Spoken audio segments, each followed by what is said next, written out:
Assalamualaikum warahmatullahi wabarakatuh. Anak-anak, gimana, sudah berdoa? Tadi saya sudah mempersilahkan anak-anak untuk berdoa.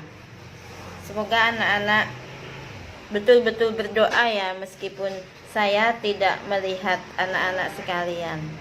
Jujur ya, saya tidak tahu anak-anak berdoa apa tidak. Tadi sudah banyak yang ngasih, sudah ada yang ngasih jempol ya. Yang sudah ngasih jempol tandanya sudah berdoa. Terima kasih buat yang ngasih jempol. Hari ini saya akan menerangkan tentang sikap yang sesuai sila ke-1 dan ke-2 Pancasila. Anak-anak masih ingat kan Pancasila? Ke-1, ketuhanan yang Maha Esa. Kedua, kemanusiaan yang adil dan beradab. Ketiga, keempat, kelima, silakan anak-anak teruskan ya. Saya ingin suaranya anak-anak menyebutkan 5 sila dari Pancasila. Nanti anak-anak rekam dengan voice note ya, atau dengan suara. Sila pertama apa, kemudian lambangnya apa, dan seterusnya. Saya kira anak-anak sudah tahu, sudah hafal ya. Dari kelas 1 kita setiap hari melafalkan Pancasila di depan kelas. Dan insya Allah anak-anak sudah hafal juga dengan lambang-lambang yang ada pada Pancasila.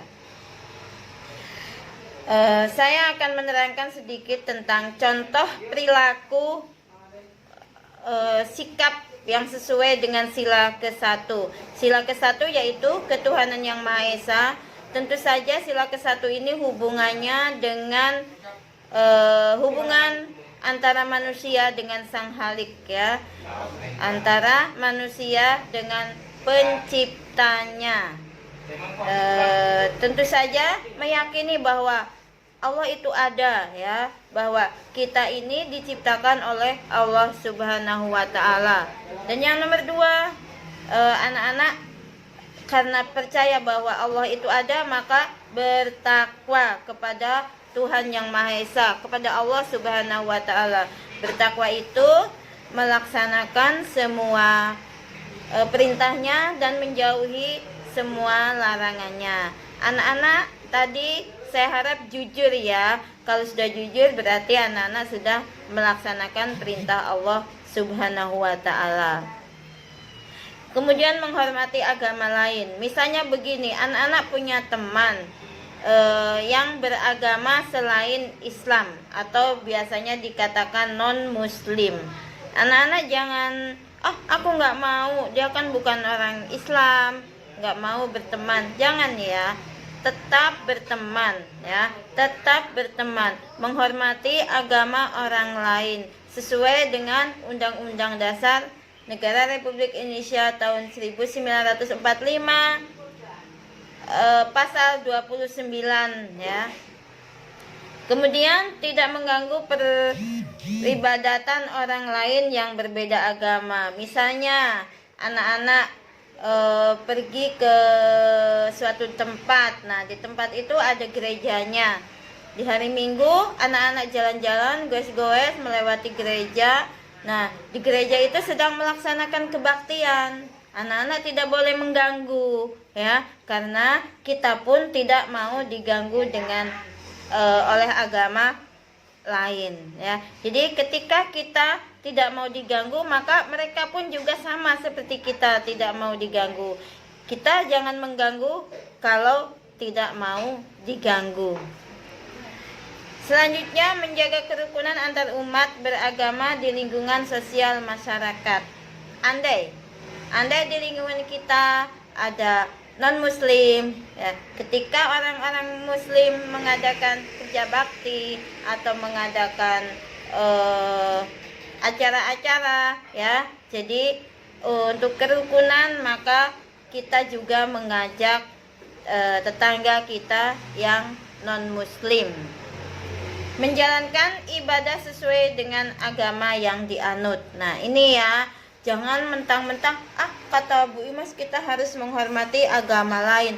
Nah, menghormati agama lain itu bukan berarti kita ikut melaksanakan kegiatan mereka, tidak ya. Tapi menghormati itu artinya tidak mencela, tidak menjelek-jelekan agama lain, itu ya. Bukan berarti harus ikut ritual peribadatan yang mereka lakukan. Ini tidak menghina ajaran agama orang lain. Jangan merasa agama kita paling bagus, agama kita paling oke, agama kita paling bagus, paling baik. Agama si itu apaan kayak gitu? Tidak ya. Tapi meskipun kita menganggap agama kita paling baik, tapi tidak menghina ajaran agama orang lain. Cukup kita yang menganggap agama kita baik, ya. Tapi tidak menyebut suatu agama itu jelek, tidak ya. Ya, kita hanya menyebut agama kita Islam baik, ya. Agama Islam paling baik. Tetapi tidak disebutkan di depan yang beragama non-muslim. Tidak menyinggung perasaan orang yang berbeda agama, ya. Kita harus rukun, tidak menyalah-nyalahkan orang yang non-muslim, ya. Tidak menyinggung perasaan orang non-muslim dengan mengatakan bahwa non-muslim itu jelek, non-muslim itu tidak diakui agamanya dalam tidak diakui oleh Allah atau gimana ya. Jadi tetap meskipun kita mengakui agama kita agama terbaik, tapi tidak dilakukan di depan orang yang non-muslim. Selanjutnya, bekerja sama dalam menjaga kerukunan antar umat beragama. Kerjasama dalam antar umat beragama itu tetap harus kita lakukan ya. Tentu saja kerjasama di sini di luar keagamaan, ya. Misalnya bergotong royong, membangun membantu orang-orang miskin, bersosial, ya. Bukan bekerja sama di sini bukan berarti melakukan kerjasama dalam peribadatan, ya. Tapi hanya yang bersifat sosial, itu ya. Anak-anak ada yang belum paham untuk sila pertama. Nanti kalau ada yang belum paham, anak-anak boleh bertanya langsung ya, langsung ke WA saya, tidak di grup ya. Silahkan kalau yang mau bertanya nanti di grup. Mungkin kalian punya pengalaman tentang teman yang non-muslim atau bagaimana, atau tetangga yang non-muslim. Silahkan anak-anak bertanya. Atau anak-anak merasa ragu dengan yang anak-anak lakukan selama ini tentang kejujuran, tentang ketuhanan, silahkan anak-anak bertanya ya. Selanjutnya saya akan menerangkan tentang sila kedua. Sila kedua dari Pancasila yaitu apa anak-anak? Kemanusiaan yang adil dan beradab. Anak-anak sudah hafal ya lambangnya apa? Di sini perilaku yang mencerminkan sila kedua yaitu menghormati hak orang lain, bertindak adil tanpa memandang ras, suku, agama, golongan, dan status sosial. Saya terangkan satu persatu langsung ya anak-anak. Menghormati hak orang lain. Orang lain itu punya hak dan punya kewajiban. Hak orang lain kita harus hormati. Jangan mentang-mentang kalian itu, itu kan nggak bisa seperti itu. Bukan seperti itu ya. Tapi hak orang lain, biarlah orang lain itu melaksanakannya. Tidak boleh kita sekalipun tidak menghormati hak orang lain ya. Bertindak adil tanpa memandang ras, suku, agama, golongan, dan status sosial. Ras ini artinya suku bangsa ya. Jadi apapun sukunya, Indonesia itu kan terdiri dari banyak suku bangsa. Kita di sini suku Jawa, ya. Kemudian ke sebelah timur sedikit ada suku Madura, ada suku Osing ya yang di Banyuwangi. Kemudian saya apa? Ayo, saya ada suku Sunda, ada suku Bugis dan lain-lain. Nah, kita itu namanya ras ya. Jadi jangan menghina, jangan bertindak tidak adil ya terhadap suku bangsa yang berbeda, ras, golongan, agama. Ya, tadi tentang agama sudah saya terangkan. Golongan itu misalnya, oh aku nggak konco sama ini, nggak berteman sama yang golongannya ini. Tidak ya, tetap kita satu bangsa Indonesia. Kemudian status sosial, kaya, miskin. Saya nggak mau berteman, dia kan begitu, dia kan nggak punya, dia kan ini, aku orang kaya. Tidak ya, tapi semuanya sama. Menghargai pendapat orang lain. Ketika kalian melakukan diskusi atau ketika sedang berkumpul dengan teman-teman, kemudian ada yang berpendapat lain dengan kalian, misalnya pendapat tidak sesuai dengan pendapat yang ada dalam pikiran kalian, maka kalian harus menghormati, dicari solusinya, dicari jalan keluarnya ya. Jadi tidak menganggap bahwa pendapat kamu jelek, pendapat kamu nggak sesuai, tidak ya, tapi dicari jalan tengahnya, dicari solusinya ya. Menghargai hak asasi manusia. Hak asasi manusia itu punya hak ya, punya hak asasi, misalnya hak beragama, hak terhadap diri sendiri, hak untuk bahagia, hak untuk melaksanakan tugasnya sendiri ya, kewajibannya sendiri. Jadi kita tidak boleh merasa bahwa itu seperti itu, nggak boleh ya, tidak. Tapi kita punya hak asasi masing-masing ya, tidak boleh mengganggu hak orang lain.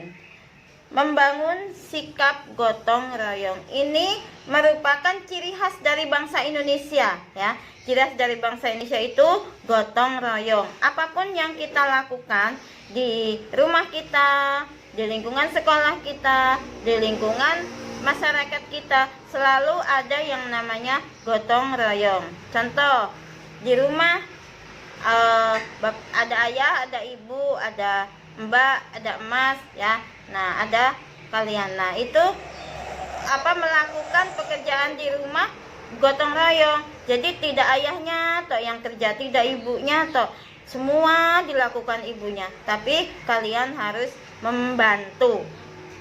Kemudian memiliki rasa empati terhadap orang lain yang sedang kesusahan. Ya, jadi dalam hati kasihan ya itu, ayo kita bantu. Nah, seperti itu ya. Kita bantu gitu. Jangan ketika melihat orang lain kesusahan kalian cuek, kalian enggak merasa empati, kalian enggak merasa kasihan sama sekali, bahkan membiarkan, bahkan senang kalau melihat orang lain susah. Nah, jadi itu tidak mencerminkan sila kedua. Membela kebenaran. Bagaimanapun kebenaran itu harus kita bela. Meskipun sedikit, meskipun setitik, kita harus dapat bisa membela kebenaran yang kita lihat ya, kebenaran yang ada di sekitar kita. Melaksanakan kewajiban. Kalian sebagai pelajar, tentu saja kewajiban kalian adalah belajar. Kewajiban kalian sebagai pelajar adalah belajar. Kemudian kewajiban kalian sebagai anak ini di lingkungan rumah tentu saja membantu apa yang bisa kalian lakukan di rumah. Bukan berarti membantu mencari nafkah loh ya, tapi misalnya menyapu, mencuci baju sendiri kan, karena kalian sudah besar ya, sudah kelas 6, sudah boleh mencuci bajunya sendiri, menyetrika sendiri. Tapi tentu saja dengan hati-hati ya. Kemudian berani mengakui kesalahan. Jika kalian merasa melakukan kesalahan ya, misalnya tadi saya belum membaca doa tapi kok sudah ngasih jempol, nah maka kalian langsung berdoa dulu, kasih jempol lagi ya. Kemudian melakukan perdamaian. Ketika di tengah-tengah kalian ada misalnya pertengkaran, ada temannya melakukan pertengkaran, sedang bertengkar, maka kalian bolehlah mendamaikan, tapi dengan kata-kata yang baik ya, jangan dengan kata-kata yang marah-marah ya, tapi harus dengan kata-kata dan kalimat-kalimat yang baik. Anak-anak, nanti di sila kedua, kalau anak-anak ada yang masih belum jelas, silahkan boleh bertanya, tentu saja melalui WA ya, melalui WA saya. Anak-anak, untuk materi pagi ini saya kira cukup ini dulu ya, sikap yang sesuai sila ke-1 dan ke-2. Ini anak-anak, saya mohon nanti setelah anak-anak menyelesaikan menonton video ini, tolong dihafalkan, dilafalkan di video ya, Pancasila 1-5 dengan lambangnya ya. Jangan lupa dengan lambangnya ya. Jadi tidak hanya Pancasila, 1 ketuhanan yang Maha Esa, tapi sebutkan 1 ketuhanan yang Maha Esa, lambangnya ini, 2 kemanusiaan, lambangnya ini. Seperti itu ya. Anak-anak, selamat belajar. Semoga anak-anak beserta keluarga sehat selalu ya. Saya akhiri. Wassalamualaikum warahmatullahi wabarakatuh.